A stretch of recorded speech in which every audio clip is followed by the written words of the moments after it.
G'day, legends, and welcome to the Noodle by Celtic Down Under. I'm your host, Jared, and joining me tonight is Shane. How are you, Shane? Yeah, good, thanks, mate. Just back from a few days break down in lovely Phillip Island. So I went with my partner's family, and we all spent a couple of days down there. And fortunately, came back the day that the weather kind of turned into heavy rainfall. So we managed to time that to perfection. But yeah, spent a lovely couple of days down there, just relaxing, chilling out by the beach, and culminated in my partner Bridget's birthday. So an early shout out from me. Happy birthday, Bridge. You're a superstar for putting up with me for the very least. Happy birthday to Bridge. And I've got another question for you, Shane. Who's bigger, the Fairy Penguins in Phillip Island or yourself? It's a close run thing. I'm not allowed to get close enough to measure, unfortunately. But the Penguin Parade, I did go and see that on the first night. To all those listening who might not be familiar with Phillip Island, that's where the fairy penguins come in, and they've got a nesting area set up for them, and you can actually watch them come in of an evening, and it is pretty spectacular, and you get to walk up the boardwalk with them. They're pretty amazing creatures. If you do ever get the chance to come down to Phillip Island, wherever you are, check it out. It's awesome. And for the motor racing enthusiasts, where that happens, it's just down the road from the MotoGP course. It's Absolutely. one of those weird ones. You've got like a racing track right next to an animal sanctuary sort of thing. It's just, I find it strange, but good fun. Good old Phillip Island. So thanks everyone for tuning in. We appreciate it. Had a absolute ripper week on the pod last week with views on YouTube. So between the pot noodle on the Monday and then the other live show at the Thursday sesh, I think it was a record week for us in terms of views. So thanks to everyone who watched it, everyone who commented, everyone who hit the like button on it. All helps us with the algorithm and that on YouTube to get us out there to a bigger audience of Celtic supporters. So yeah, it's great to be seeing the podcast keep growing after all these years. So international break / winter break. The reason I'm saying international break, because down here, we're all gearing up for the Asian Cup within Australian football circles. In Scotland, it's the winter break. Everyone's having a break. People are, I don't know, have we seen Celtic go to Dubai for a jolly beer by the pool and everything? Or what are they doing over there, Shane? Have you seen what's happening?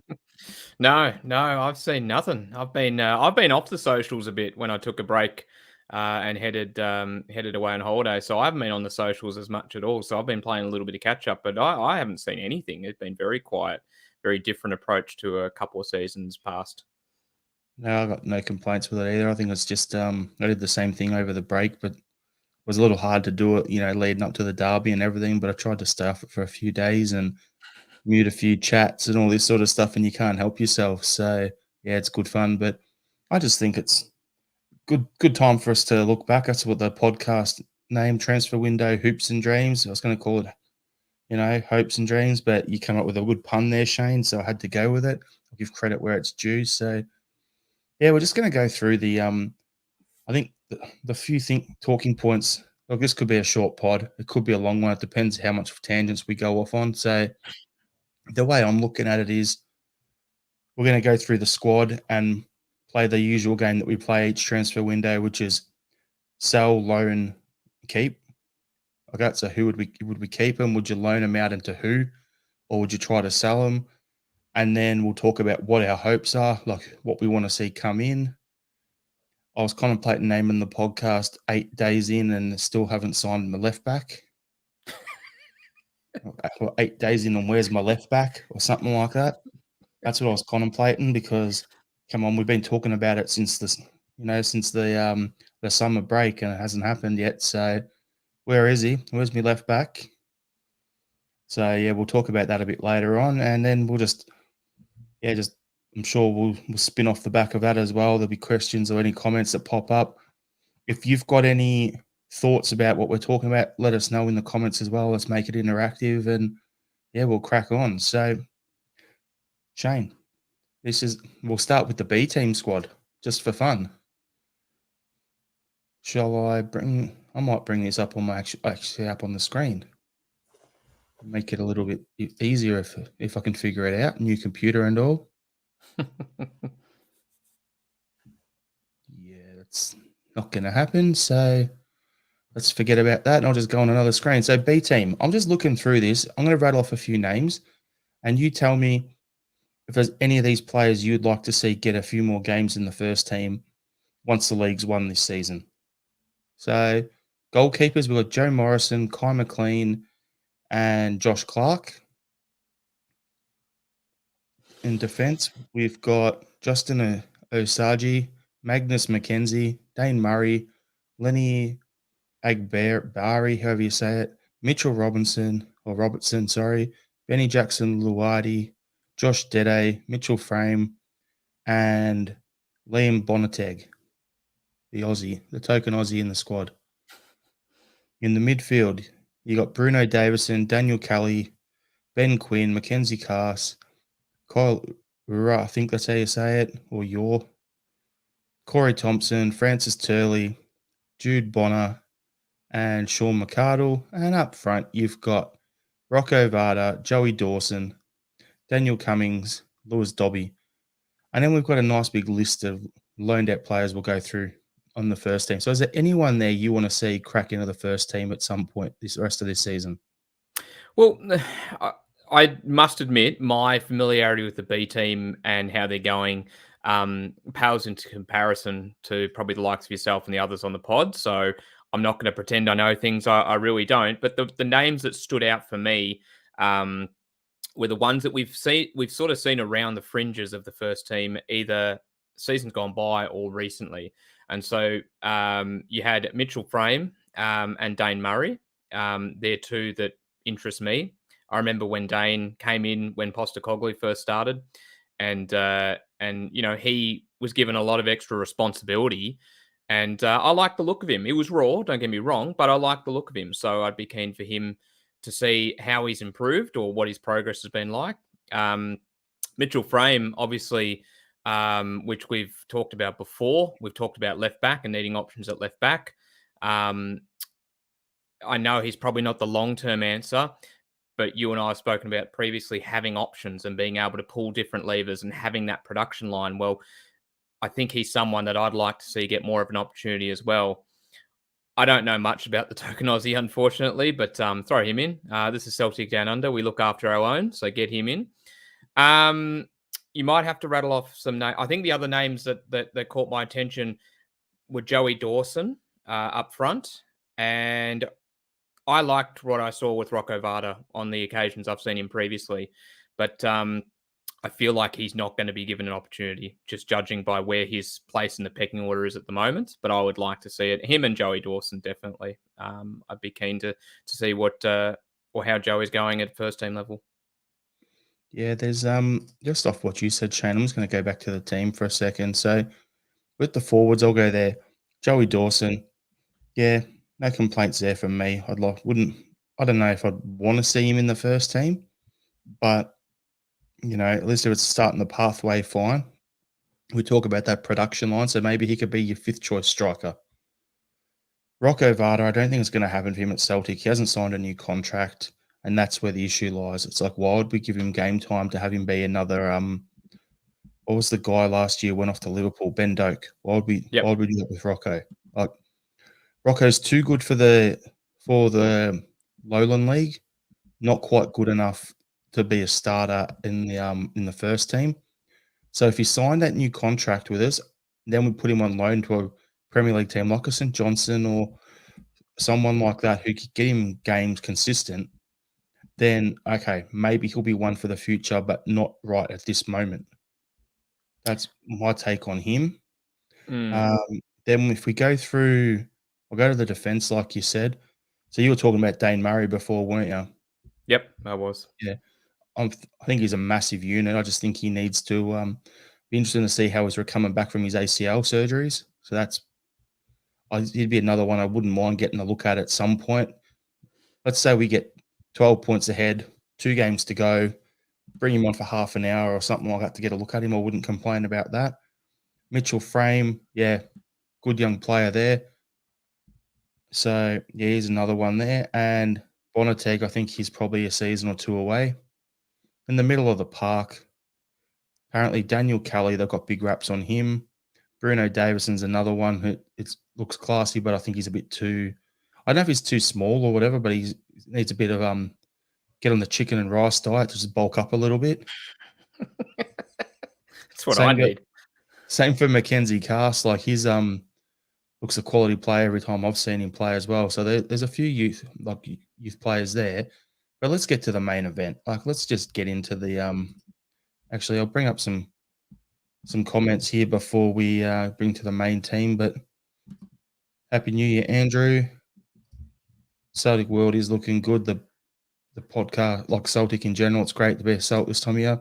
Andrew Galea, as we've been saying for the better part of 18 months, Geordie Boss, should have signed him. He's going to Belgium. He was in the team of the week a few years back, doing really well over there. Off to the Asian Cup. So, quality player. I think he's probably gone past us in terms of price range and what we can afford now. So, that's the issue there. You snooze, you lose, I suppose. Mahesh off the back with bosses. He compares very well against Taylor. He needs to be quicker though. I don't know the speed they play at in Belgium with his team, but when he was down here at Melbourne City, they were playing pretty quick football, and he was able to keep up with it quite comfortably, Mahesh. So I think he'll be okay on that front. And he's a However, lot bigger physically, just to step in there, Jared. He's a lot bigger physically than Greg Taylor. And one of the things we've seen Taylor exposed on is a lot of those long diagonal balls where Taylor, his height and his positioning catches him out. That's where I think Geordie has him a lot or covered in a lot of areas, particularly there. I don't think you'd see him as exposed. And he's really good going forward. He's better at inverting, I think, than staying wide, but he's only a kid. He's still developing. But yeah, the main area where I think we've seen Taylor exploited over the course of not just Champions League, but actual Premiership football this season, I don't think you'd see that happen with Geordie at left back. Sorry, Jared. no, good. While you're doing that, I was looking something else up as well. So yeah, just bear with me a moment. So yeah, just with Geordie, I think he's 6 foot. It's showing me that he's 6'1" or 6'2", depending on which one I'm looking at. So he's got the size and a bit of speed. Mahesh is saying, yeah, he's mobile, athletic for his size, another level to Taylor. He's got gears to go. That's the thing. Like he's nowhere near scraping his surface. So he'd be another one. But Mahesh, I'd love to get you to have a look into, I've said him a few times on him, just trying to get his name, is the New Zealand left back. The Kakache. Kachache, yeah, he's a decent one as well. He's one I would recommend. Get a look at him. He's currently playing for Empoli over in Italy. But I'll just bring him up here. Yeah, he's 6 foot left back, and he's 23 years old. So played 50 games in Belgium, then went to Empoli on loan, and he's been there for about a season now. Played 21 games there. He'd be one I'd be looking at as well. I think he could do a good job for us. So yeah, there's a few players from this neck of the woods who could do the job, but we'll get back to the first team, and then we'll play keep loan, sell Shane. We'll get stuck into that. I want to get you guys in the comments to let us know what you would do with these players as well. So goalkeepers, we've got Joe Hart, Scott Bain, Benjamin Siegrist. So for me, in terms of the rest of the season, Hart, I would be keeping. Yep, absolutely agree. Bain, I don't rate him, never really have. There's numerous podcasts where I've said we should have got rid of him. I would keep him for the remainder of the season as well. And Siegrist, yeah, he doesn't want to be there. I think the first time I've seen him do anything this season was in that video with Alistair Johnson dancing to some Taylor Swift music in there, bobbing his head and stuff like that. So that's the most action I've seen him do around the Celtic sort of sphere this season. So for me, yeah, Hart keep, Bain keep, Siegrist, I would sell him. Let's do a swap deal for Joe Gauchi. I'll keep saying it until there's no chance of it's going to happen. Send him to Adelaide, then he's closer to his missus in Sydney. We get Gauchi over a quality young keeper, and we're good to go. That will be my ideal thing. Shane, what do you think for the goalkeepers?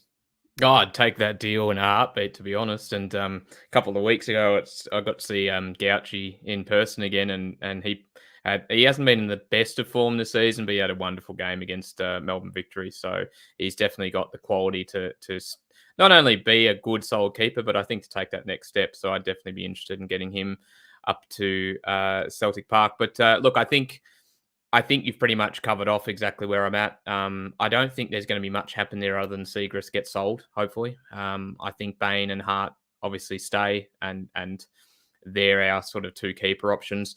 Look, Bain, I agree with you. I don't think he's at the level we need from a keeper.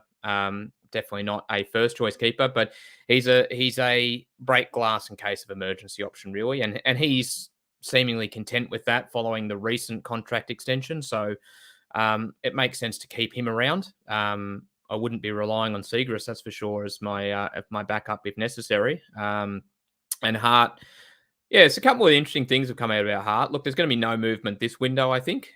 Any changes to our goalkeeping stocks are, I reckon, summer. But yeah, it's. I think this is the kind of farewell tour for Joe Hart. I think this is it for him. I found out it was reported that his actual family is still down south. That he's actually playing up in Glasgow, but his actual family is still down south. So you think of that, that's a couple of seasons now. I know it's not a huge distance, but that's still a couple of seasons where his family technically isn't with him up in Glasgow. So, yeah, look, nothing happens goalkeeper wise except for Siegrist getting sold for mine. Yeah, I'm going to agree with James Floyd's comment here, where Hart should be our number 2, but the summer, I guess. Like, realistically, what you're saying, Shane, yeah, I think we'll target one position in particular now. I think you're a better chance of getting a starting quality left back now than you are getting a goalkeeper. What team's going to want to sell their number 1 halfway through the season? Mm. So, No, no one. I'm not so sure Hart goes on next season. I'm not sure he yeah, goes to a number 2 next season. I think this might be it. I think when we get to the end of the season, he might be hanging up the gloves. yep. So for me to finish it off, I'm going to quickly comment on this. Andrew Glair, the ex-Melbourne City keeper, was good in the FA Cup. Is that the guy? Yeah, the guy at Borough, Glover, who copped the bucket of sand to the head. That one. Yeah, he's decent. He's but just from my opinion, I'd rather Gauchi, because if you sit behind him and watch the game, Gauchi's a lot bigger, and I think he's a bit more mobile than what's it called? Than what the other bloke Glover is. This is another fair point. Hart will leave to finish his career at Shrewsbury after the summer, which is what he said he wanted to do, which go back to his first club. To finish off our goalkeeper talk, Shane, what we'll do is we'll go our the hopes, dreams for what we want to get. So we'll go each position and we'll break it down like this. So the other goalkeepers I wanted to factor into it is I'm just going to look at who's out on loan. So we've got Toby Oluwayemi, he's out on loan at Admira Wacker over in Austria. And that's all our goalkeepers on loan. So here's another option. So for me, if we were to send Siegrist, tell him jog on, see you later, you're no longer required here, would you bring back Oluwayemi to fill that third keeper spot, or would you just get some loan in, or would you bring someone up from the B team? To be honest, I probably wouldn't. I don't know what he's doing in terms of his, whether he's getting minutes on loan or not. I wouldn't be inclined to, particularly if he is playing, I wouldn't be inclined to bring him back unless he's actually probably going to be a number 2. And actually, if we get rid of Siegrist, I'd bring him back and put him on the bench. To be honest, I wouldn't bring him back, end his loan deal to be third choice if he's not, particularly if he's playing. Even if he wasn't playing, I'd still be reluctant to bring him back just to sit him as a third choice. I'd want to actually get an idea of how he's going at first team level, or even, just within the first team squad. So I'd only recall him to have him as second choice at this stage. Well, according to Wikipedia, he hasn't played this season. So there you go. I'd recall him from that loan. You can't be doing any worse. That's a fair point. I mean, I guess it's just apples for apples, isn't it? If he's not getting game time there, I mean, it doesn't really matter if he comes back as third choice. I would still probably sit him on the bench ahead of Bain, to be honest. I'd like to get a look at him if need be, and when the time comes. And I'd actually have him as part of that squad, particularly if we see him as an option going forward. Something we really haven't considered. We've talked a lot about bringing goalkeepers in, potentially bringing someone like Gauchi in, who I think would, irrespective of the situation, to me, Gauchi, if we bring him in, would still be a second choice next season anyway. We'd be looking for a more established keeper. But Oluwayemi is someone that we would want to get an idea of. Is he someone that we see developing in the future? If he is, probably makes sense when the opportunity arises to give him a shot within the first team now. But just having him as part of the squad, having him as part of the match day squad, the rotation, sit him in on the bench, get him familiarized with that kind of setup and go from there. I just read that comment, Robert. It's a bench warmer in Austria than Glasgow. It's warmer in Australia, if I can throw that back at you, but I don't know about Austria. Yeah, so for me, with the goalkeeper situation, yeah, my hope is that we bring someone in, and it's going to be someone who could spend the next 6 months understudying if it's a Gauchi, understudying Joe Hart. My dream is that we do that, and then in the summer we go and buy a first team ready guy, like you're saying, Shane, and then we can let that guy and the guy who's been understudy with Joe Hart battle it out for the number 1 jersey, have some friendly competition, and then the next guy sitting on the and you've got a guy sitting on the bench at his heels ready to go to get in there. If you've got that competition within the squad, it's going to make you a better player. So that's ideally what I would like to see happen at the goalkeeper position. Anything to add, Shane? No, I think that's pretty much spot on. I don't see it going that way. I'd see pretty much only Siegrist going. So in terms of hope versus what I think will happen, I agree with you. I think if you're going to bring in someone like a Gauchi, and it doesn't have to be Gauchi, it could be anyone that fits that mold, it would be good to bring them in now and have them learn under Hart. But yeah, there's no way I'd be looking at Gauchi as our first team keeper next season straight away. You'd be wanting someone who come in who's first team ready and someone who doesn't need to learn from an understudy. So yeah, I think you've pretty much nailed it. I think it's a good learning tree to sit under if you do get someone like that coming in. When you got Stevie Woods as your goalkeeper coach, and you've got Joe Hart with all his experience there as your starter, I think it's a pretty good spot to learn the ropes and what a professional player is, what the requirements are, what the club requires, and just go from there. I think it's a great learning tree to be under. And it's one of the reasons Hart was brought to the club under Postecoglou was his experience and leadership. And I think Hart has really enjoyed taking on that role of being that sort of guiding figure, almost that father figure to a couple of players. Now, wouldn't it be wonderful we're able to get someone in who can literally sit with him and say, look, they're going to be your understudy. You're going to help develop them and bring them up to that next level. I think he'd really enjoy that. Yep, I think it's a great way for him as well to say to him, yep, we appreciate everything you've done for us. Now, we know what you've done. We respect you enough to say, can you teach and pass on that knowledge to the next generation for us? Help the club as your final act for the club is set up our next generation. Yep. Something like that would work a treat. Robert Gibson is saying we need a proven international class keeper, and that's what we're saying. We'll probably get that in the summer. Yep, that's absolutely. where that will happen. It's not going to happen now. All right, before we jump into our defense, I'm just going to tell everyone, if you go to www.celticdownunder.com, our website has relaunched, and what it has on there, it's got links to all of our social media pages. It's got our YouTube. It's got our podcast, so you can click on the link to go to find it in Spotify or an Apple Podcast or whatever. So you can jump on, subscribe, do all that. And on there, we've also got our Celtic Down Under store on there. So if you want to get a T-shirt like the one I'm wearing, or if you wanted to get a drink bottle or a hoodie or something like that, because it's cold this time of year. It's cold over here in Australia. I can only imagine how bad it is over there at the moment in the UK and Scotland. So I always separate those two because Scotland shouldn't be in the UK. Political rant over because Liam's not here. But if you wanted to get that, you can jump on there. There's hoodies, there's T-shirts available. Pick your size, pick the color you want, and that supports the channel. And we really appreciate it. So I just thought I'd share that with you because I haven't plugged that in a long time on the podcast. So we'll now get into the defense situation. I think this will be pretty quick. We've got 10 defenders here.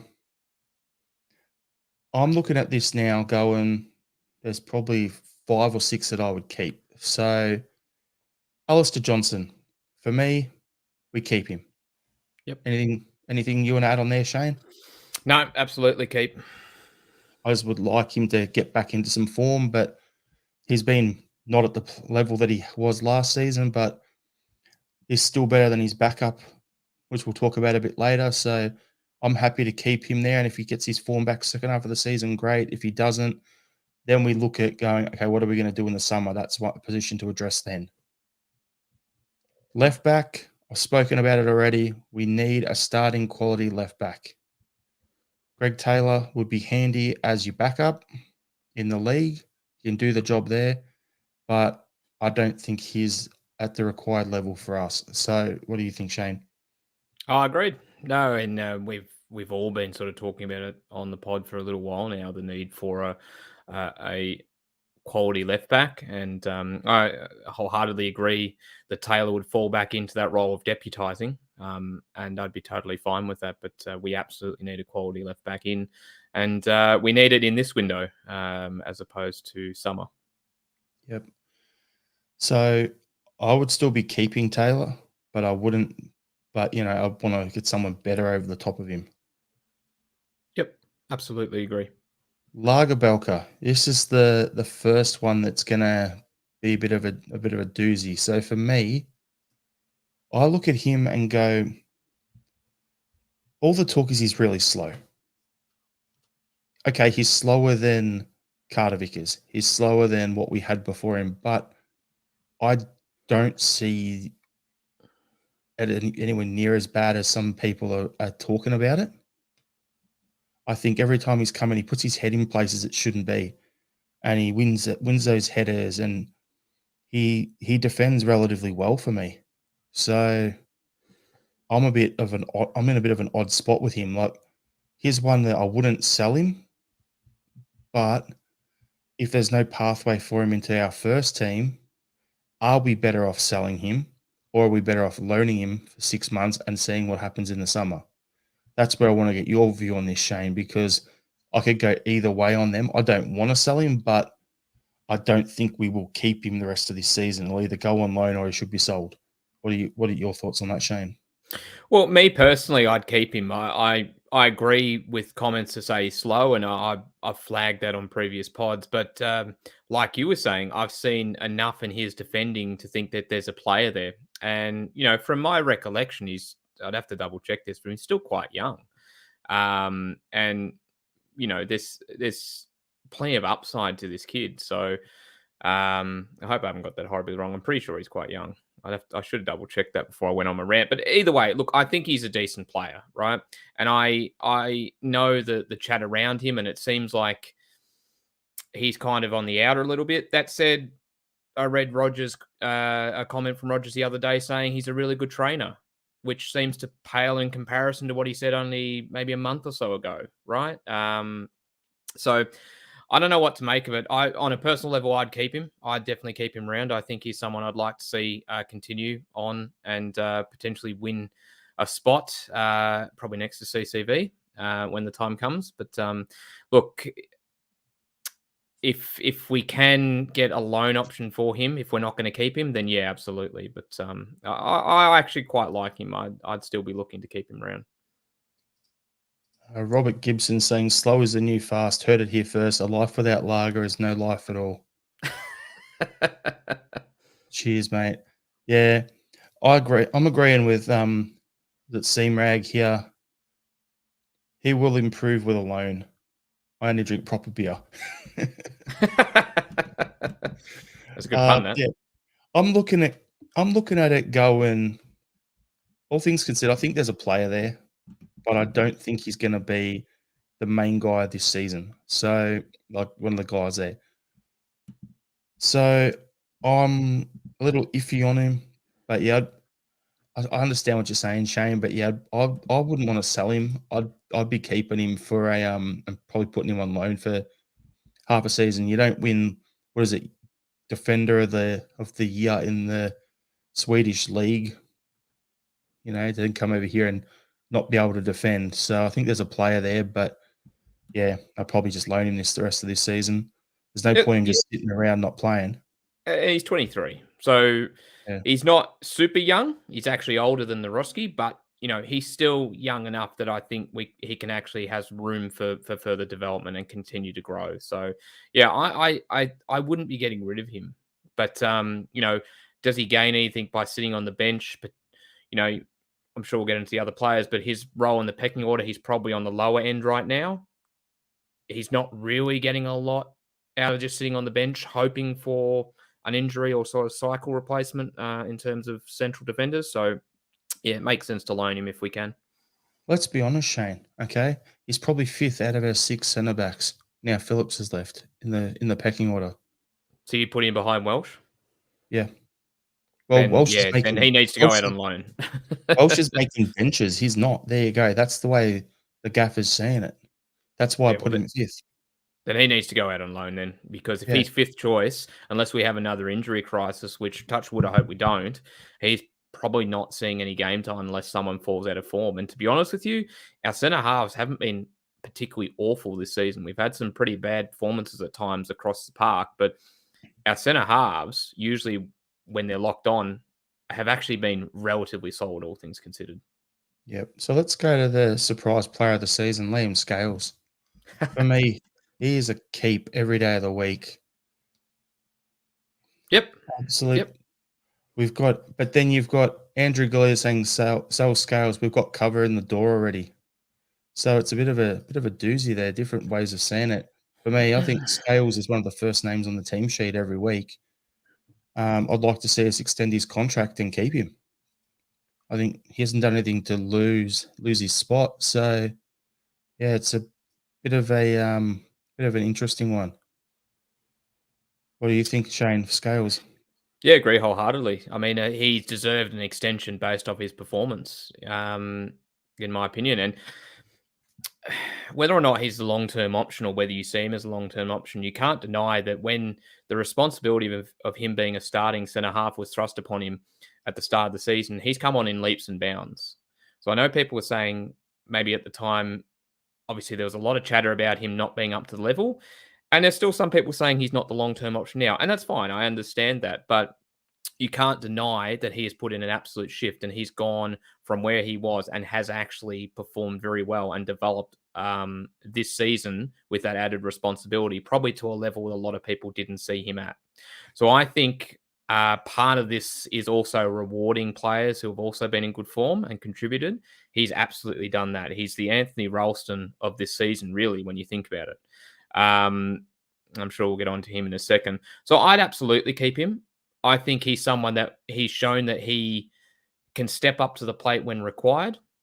You have an injury crisis again or something like that, and if he's fallen out of favor or someone else has come in and he's down the pecking order, you can rely on him. He's a reliable player that you can call on when you need to. I'd definitely be keeping him around, and he would fight for his spot. And that's exactly what you want in a team. You want players who are going to push others who are ahead of them to continue to strive and be better. And he would do that. Also, the added flexibility of him playing at left back is also still something which we haven't really seen fleshed out enough, and is still an intriguing option, to break glass in case of emergency. I'd definitely be keeping him. Robert Gibson with the final talk on Scales. Every Celtic team needs a ginger. Scales has done well. Yep. There we go. For me, I'm looking at it going, I'm going to use what you said about Scales not potentially being our starting left back forever, but he's doing the job now, right? That's the segue I wanted to tie into Naroski, because I think with Naroski, we brought him in, he can play left centre back. That's where he's most comfortable. So if we have a centre back pairing of Carter Vickers and Naroski, I think with our current squad, that's the two strongest in terms of actual ability. Once Naroski gets a run of games, gets fit and up and about, I think Scales would be the third option in the centre backs battling away, because Naroski can play right and left. Carter Vickers will play right, but Scales will be challenging Naroski for that left centre back position. Naroski is definitely a keep for me, and he's one that I want to see get more game time as the season progresses. Yep. No disagreements from me there. And I was particularly impressed by his performance against Rangers a few weeks ago. I thought that to come in that environment showed a lot of just a lot of nous and a lot of game awareness. Like that was a hell of an atmosphere to reintroduce yourself into a first team football. And apart from a couple of moments, he was rock solid, and I think that speaks volumes of the type of player he is. So, yeah, he's absolutely a keep for me. I think he's definitely one that we brought in with the aim of being our starting left centre half next to CCV. Totally agree. And I'm looking forward to seeing him get more game time. I think post this break, you'll see him featured very regularly. The next one is a certain player by the name of Yuki Kobayashi wearing Tom Rogic's number 18. Talk is he's going to join Harry at Yokohama F. Marinos, so he'll be out the door soon. So I'd be selling him. Yeah, I think if that's going to be, I can't remember if I saw it as a loan or not initially back to Yokohama, but if it is going to be a loan, I think it's going to be a loan with an option to make permanent come the summer window. I think he's definitely, if he heads back to Yokohama on loan, I think it's effectively a sell, to be honest with you. I'd only think if he had a loan deal in Scotland, would we maybe see him turn it around, a la Liam Scales at Aberdeen, but yeah, I can't see it happening. I think he's just out of the I think he's out of the frame now. I think back to Yokohama and then sell in the summer, if not straight away. Next player is Cameron Carter-Vickers. How quickly can I say keep? Like the rock of our defense. Yeah, must be kept at all costs. Yep, no disagreements from me whatsoever. And the next one is a sell at all costs.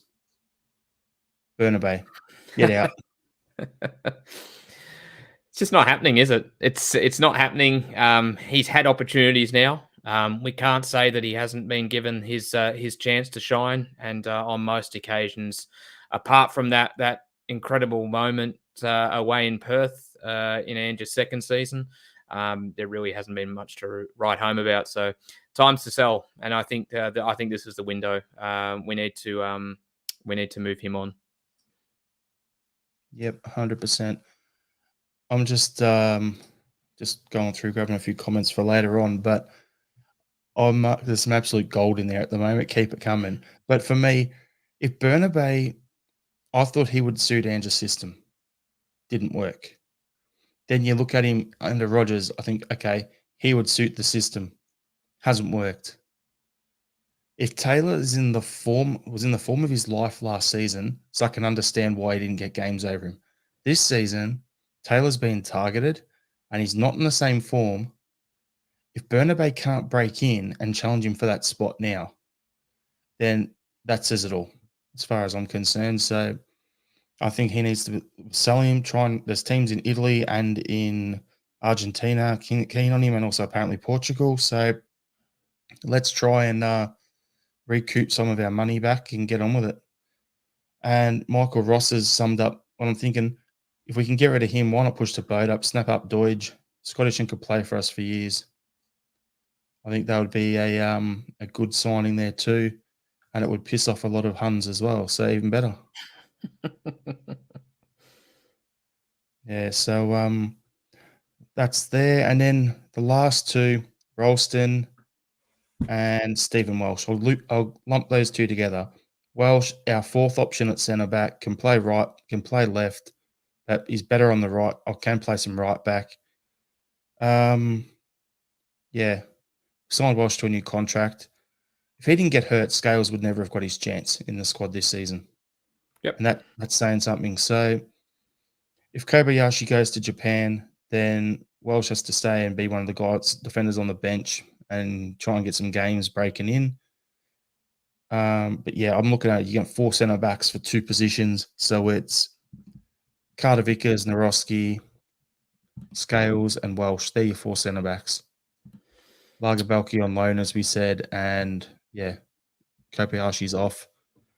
Ralston, definitely keep him. To use that annoying term, he knows the city. He'll be good for the squad. That's the way I look at it. Both him and Welsh are good squad players, guys you want to have around, and you have a certain quota you have to have for Europe, so makes sense to keep them around as well.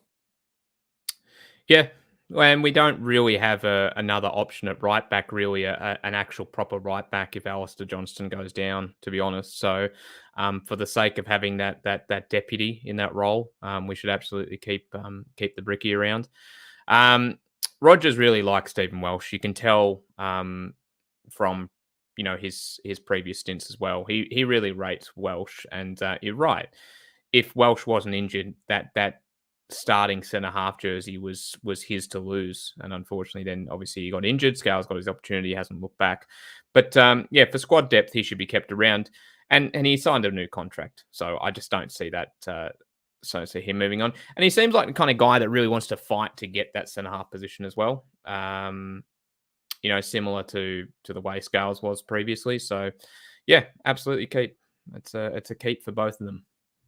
All right, so we'll go to our overall, hopes, dreams, whatever. So Andrew Galea is saying get Harry Suter, and he's also saying Ralston should be pushing AJ more closely. He's as good. So for me, I'm looking at it going the defense need our left back. That's the priority. If we can keep all our centre backs that we've got, Kobayashi leaves, whatever, we keep that 4 centre backs that we've got. We can assess that again in the summer. I think there's enough quality in those 4 centre backs to cover us. Then we need that. We are right back. We're set. We need that left back. That is the priority. So the hope and the dream is let's get our left back in this window. Yep. No, I agree. I don't see much movement there, or in terms of incoming or replacements needed apart from left back. I think we've got a solid collection of centre halves if we keep most of them. I think right back if we keep Ralston along with Johnston, and if he improves, that's solid. So yeah, I think left back's pretty much hopes and dreams of all we really need, to be honest. So let's get it done. A couple of comments on the left back position from Mahesh. Libby Kachachi's data better in attack, but a good improvement in defence to Taylor. Start over 50% for Empoli. Current market value is around 2.5 million. Boss is cheaper at about $1 million. He then goes on to say Geordie Boss probably a better technical player than Kachachi, but Kachachi is better defensively, and he should be since he's playing in Italy. Makes perfect sense. And Robert Gibson, the final say on the defence. Kobayashi has the calmness of a junkie trying to find his spoon. Get rid. Oh, jeez. I told you there was some comments there that I was trying to flag because there was some absolute gold. So it was right there. Oh, There you go. Michael Ross is saying just cough up the money and get Doig. And then Andrew's saying it's a very quiet window at the moment. Yeah, it's got the Peter Lawwells written all over it. You're gonna do this. You want to get all this, and then nothing happens in the last minute. It's like here's 3 loan players. Yet you got 70-something million in the bank. Like we know what we need. With Ange was signing players and announcing them in the first couple of days of the window. Like, how can we have gone back to this old system again? It gives me the shits.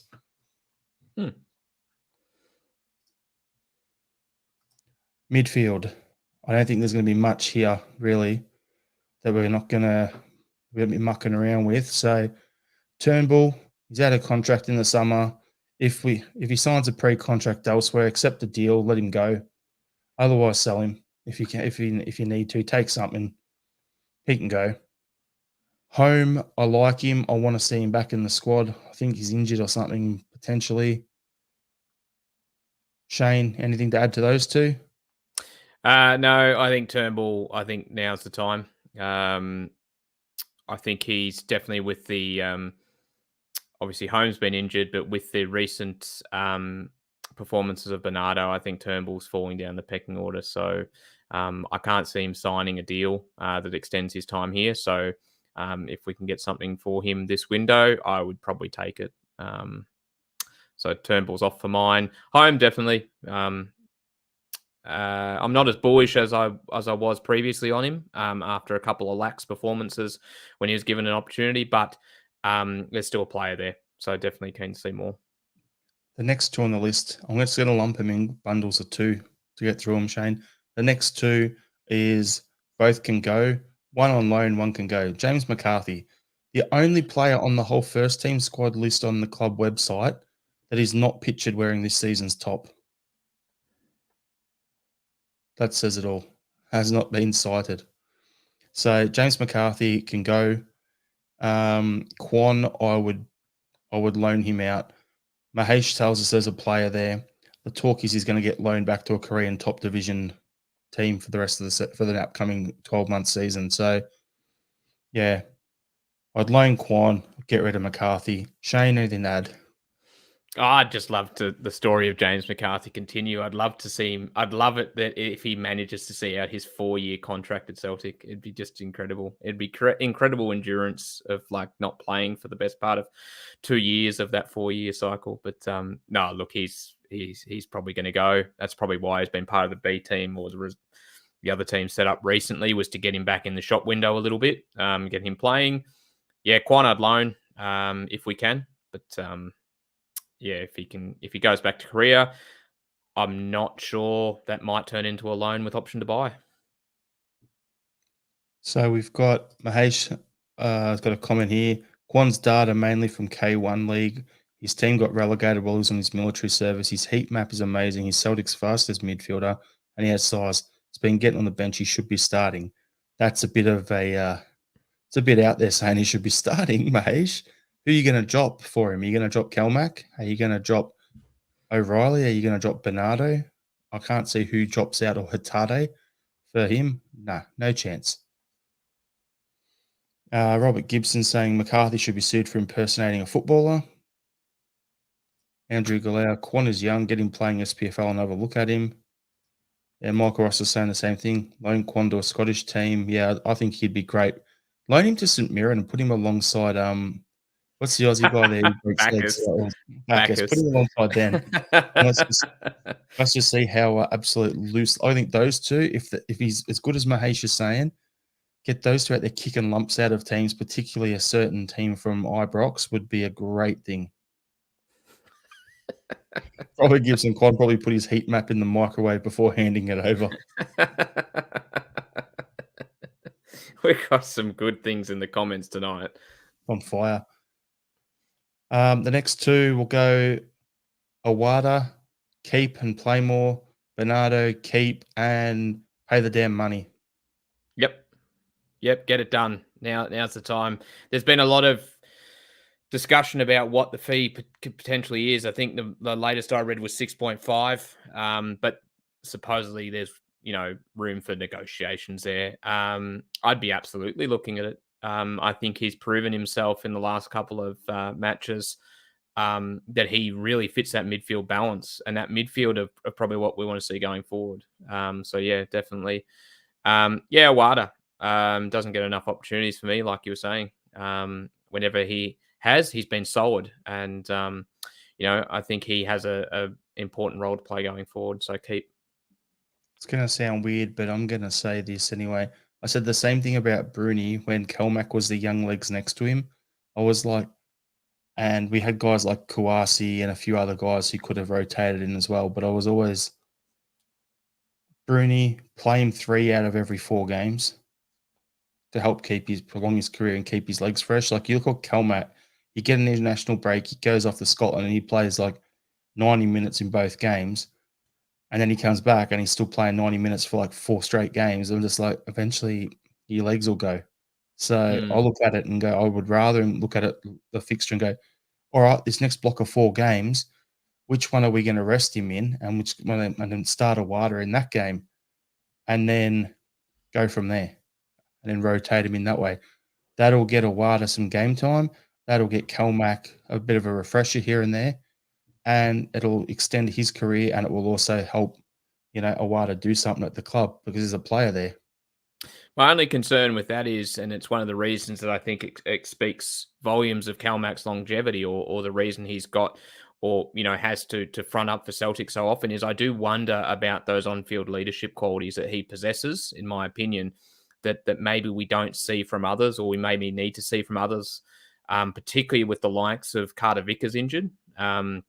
look, you saw in the derby just how important Calmac was, not only as a player, but as a leader on field. And I feel like we are lacking with him out on the park. So I'd like to see the likes of CCV and O'Reilly in particular really step up and fill that void. And then I think we could look at moving into that role of Calmac plays 3, Wada plays 1. All right, let's extend it. Let's flip it as well, Shane, so that in those games where Awada comes in, Alistair Johnson gets a game off, and Tony Ralston comes in to be that bloke. That deputise kind of thing. Yep. I'm just saying it to be silly. Okay, next two.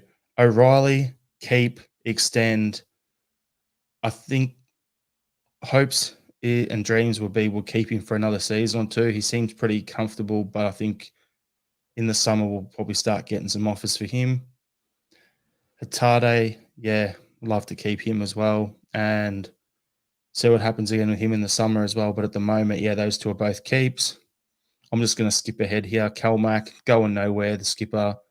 And they've listed Jamesy Forrest as a midfielder. Yeah, he's not going anywhere. Nah, they're all keeps. They're all keeps. We don't need to wax lyrical about them. We already have on numerous pods, but they're all keeps. We all know how good they are. Yep. So I'll quickly look at the comments here and see if there's any midfield comments that we've got here.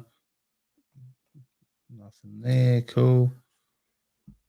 Yeah, well, Mahesh has got stuff here about Quan's heat map is better than Sousa, who's playing the EPL, who Andrew's chasing. Yeah.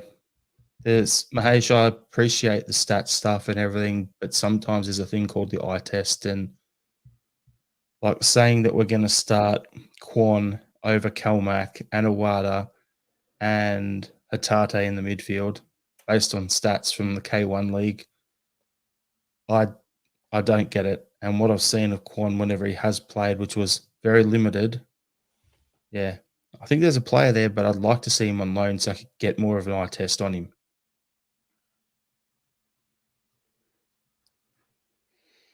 And the forward, so Luis Palmer, keep. Absolutely. Yep. We got Kyogo, Shane. What are you doing? There's two schools of thought for this because he hasn't had the best season under Rodgers, and his market value's probably gone down. And so if someone was to come in, you'd look at selling him. I would probably keep him though, because until you have someone else of that quality or who can lead the line, I don't think we can look at selling him. So he's definitely a keep for mine, and I wouldn't be moving him on or doing anything unless we actually had someone of a similar quality that we could bring in.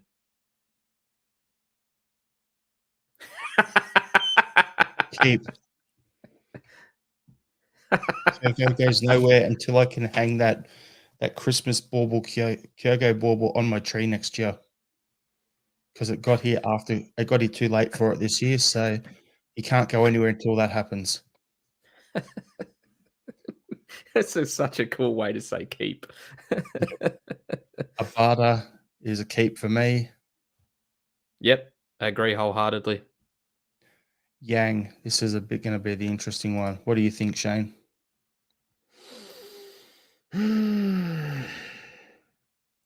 He's looked sharper the last couple of games he's come on.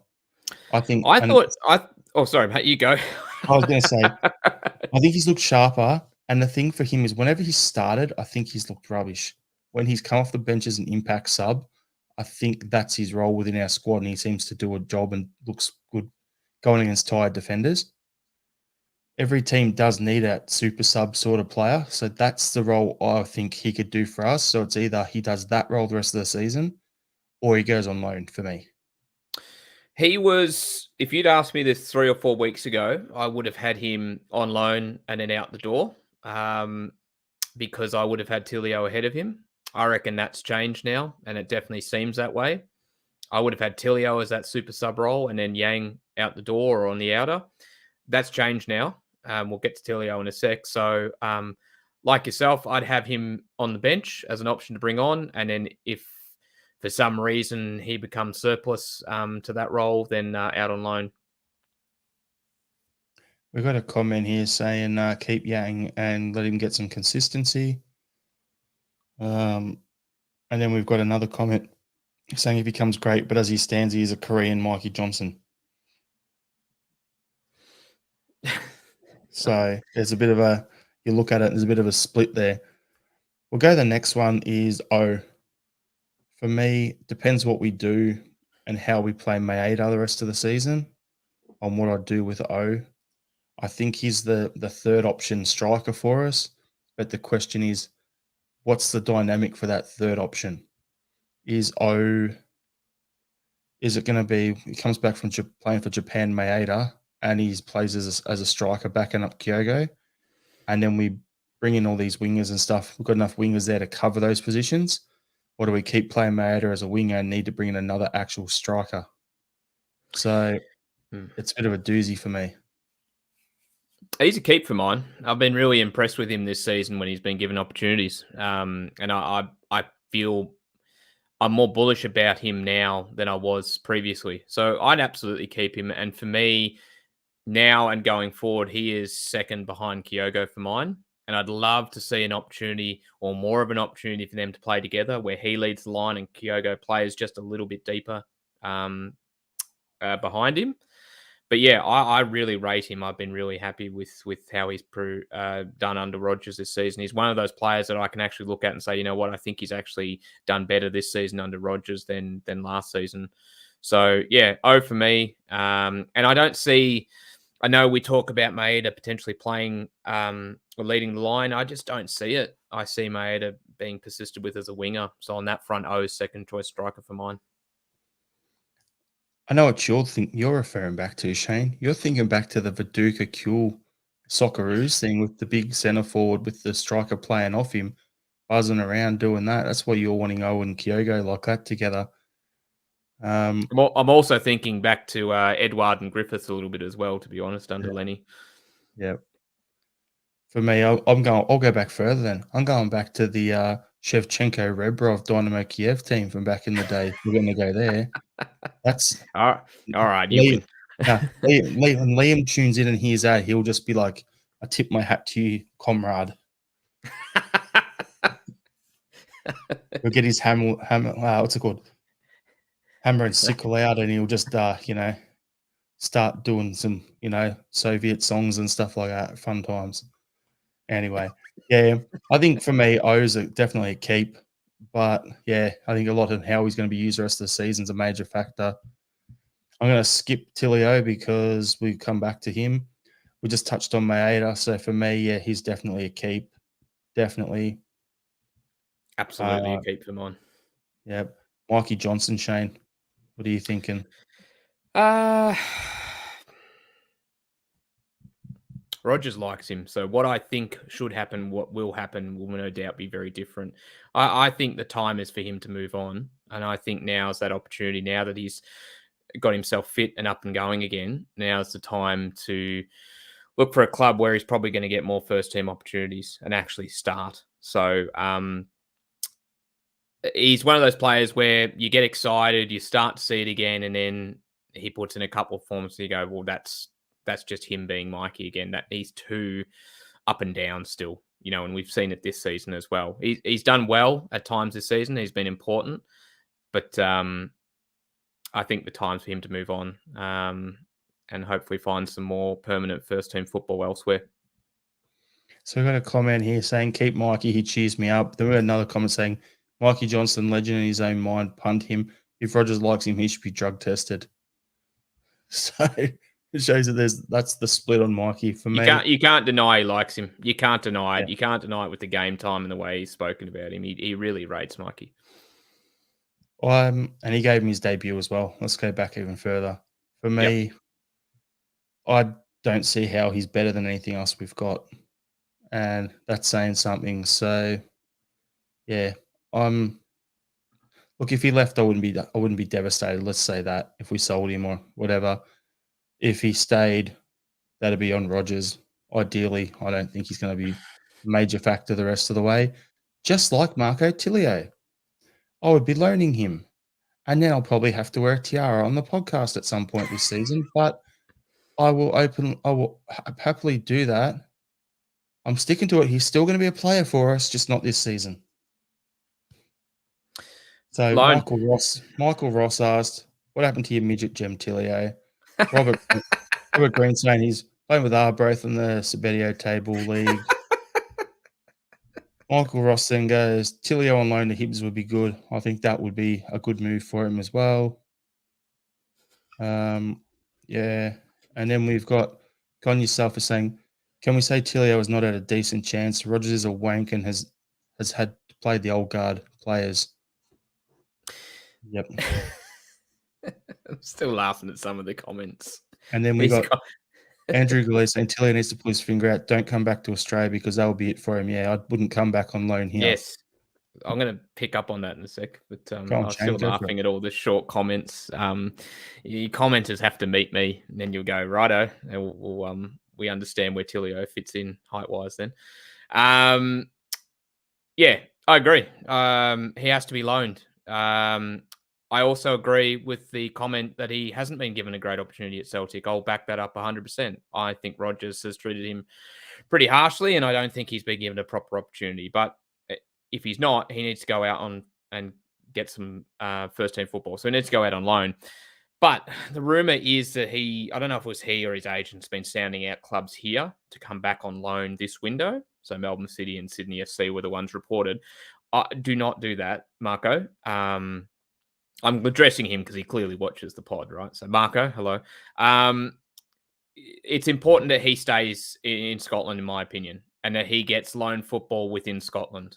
I think having a loan back to Australia isn't a good move for his long-term Celtic ambitions. I don't see that auguring very well. Auguring very well, if I could pronounce properly. So Great I would England. be, yeah. Look, I think staying probably if I had to sort of limit it, I'd say staying in Europe at the very least. I think coming back to Australia is a little bit of an out. He gets first team football here, but he comes back to a league where he's playing constantly. And I'm not going to say not being challenged, but it's a league that he's familiar with, that he's already got an understanding of. And I'd much rather see him try and push and remain within Europe and try and get first team football in a system overseas still and remain over in Europe. So ideally Scotland if he can. I was really a little bit disheartened that he was looking to come back on loan to Australia. I'd much rather he try and stick it out over there. Even a club in Belgium or something like that if he could. Just somewhere, but stay within that Europe bubble if you can. And try and build up your first team football and further your career experience over within Europe, not necessarily revert back to Australia where you've kind of already done a lot of good things. So yeah, definitely loan, but try and stay Europe, buddy. I look at it and go, he's came in injured off the back of the World Cup, and then he had a bunch of injuries and stuff. Came over, didn't get a full preseason because he was injured, then got re-injured, and so that's probably why he's so far down the pecking order. Those saying load him to Hibs, the Hibs boss knows him. That could be an option. Now, I was just looking at something. I would love for us to do a bit of partnering up. You know, where you build like clubs that you'll loan players to and from and all that sort of stuff, right? Let's get the green and white brigade. That's the way I'm looking at it, right? Two clubs I just looked at quickly, and I had a look at their rosters while you were talking, Shane. FC Groningen in Holland, currently dead last in the top flight. They only have 3 wingers in their first team. Go play over there in the Eredivisie. You'll get games if you're playing for the team at the bottom, you'd think. So that's a good chance for him. That's a club we signed Virgil from. Another option, 13th best team in the Bundesliga, Werder Bremen. Head there. They've only got 4 wingers. We've got more wingers at our club than they have. And they play with 2 wide guys. I think he'd be a good fit there as well. I don't know whether he'd be at that standard to play in the Bundesliga, but, aim high, I suppose. What's worse, if he's sitting on our bench not getting a game, or he's sitting on the bench in a Bundesliga team training against these quality players instead of training as Mikey Johnson, what's going to improve you as a player? I like the Hibs call though. Andrew I saying like the Bohemia Prague. Yep. I like the Hibs call because of the fact that obviously Montgomery's there, but you've got Boyle there, you've got Lewis Miller there as well. Yeah, very good option. Yep. So there's some options there. And then I'm going to quickly just rattle off and then we'll wrap the pod up, Shane. But on the bench, we've got, sorry, on loan, we have Alawami was spoken about. Matthew Anderson's a young left back as well, who's at Admira Wacker. Boaston Lawwell, he's one I'd like to see how he's developed this year. Ben McPherson's at Queen's Park, don't know much about him. Itaguchi looks like he's going to Vissel Kobe Yep. permanently, so that's done. Liam Shaw, I didn't even know he was still our player, so he's at Wigan. Don't even want to worry about that. Montgomery is a left back, our player at Fleetwood Town. I wonder how he's going down there. Ben Summers at Dunfermline. Haksabanovic, yeah, less said the better. And Johnny Kenny over at Shamrock Rovers. So they're all our guys there. It's probably only Oluwayemi, Lowell, and Montgomery that I'd really want to have a look at before at the end of the season as well. None of them to come back now, though. Yeah, no, I don't. I think those three are exactly what I was thinking as well, to be honest. Particularly Lowell. I'm